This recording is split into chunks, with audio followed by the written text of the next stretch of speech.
Over the last 9 years, the city of Buffalo has failed in one of its most basic governmental duties, putting fluoride in the water system for dental health. Well, tonight, a Two on Your Side investigation sheds some light on why it may have taken so long. Here's Two on Your Side's investigative reporter, Charlie Specht.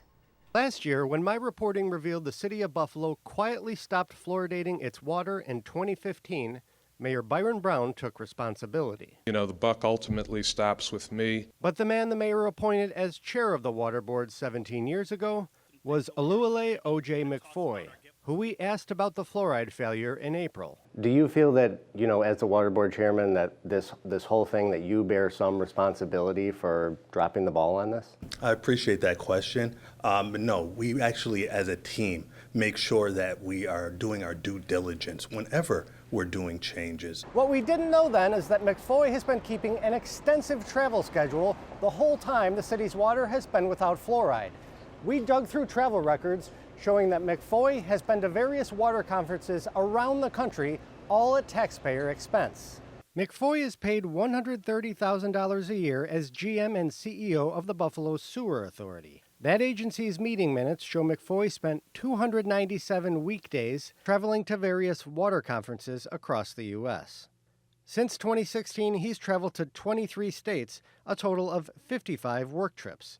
That's an average of nearly 7 per year, to conferences in Colorado, Arizona, Florida, the California wine country, and more than 40 other destinations across the nation. He took 8 trips to the nation's capital, 7 to New York City, 6 to Chicago, and 4 to New Orleans. He got his passport stamped not only for trips to Toronto and Montreal, but also for an excursion to Germany to attend a conference hosted by the United Nations. It all came at an estimated total cost of more than $161,000 to you, the taxpayers. McFoy wouldn't speak on camera, and he disputed the $161,000 figure in an email.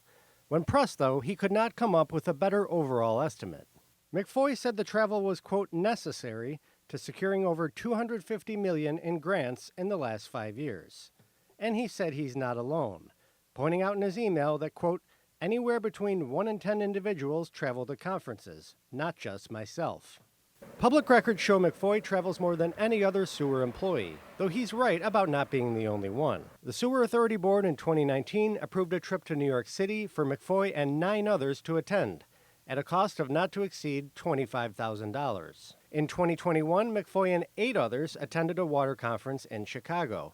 And later this year, taxpayers will fund a $27,000 trip for McFoy and 10 others to go to New Orleans. Your reporting on this is the first time we're learning about a lot of those facts. We showed McFoy's travel records to Robert Corp, who filed a class action lawsuit on behalf of city parents who say the lack of fluoride resulted in tooth decay and dental surgeries for their kids. Public records show the fluoride controversy, which has angered members of the Common Council, did not slow McFoy's traveling. McFoy in 2023 took 17 trips.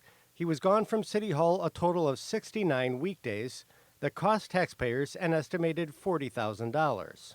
This year, McFoy has traveled to New Orleans, Miami, Texas, Washington, D.C., California twice, and 3 other states, as the city just missed its latest deadline, the end of August, for restoring fluoride to the water. The fact that there's dozens of trips going on and not a lot of communication, and certainly not a lot of development of answers for this public health crisis is a problem for me as an interested member of the community, and of course for the lawsuit as well.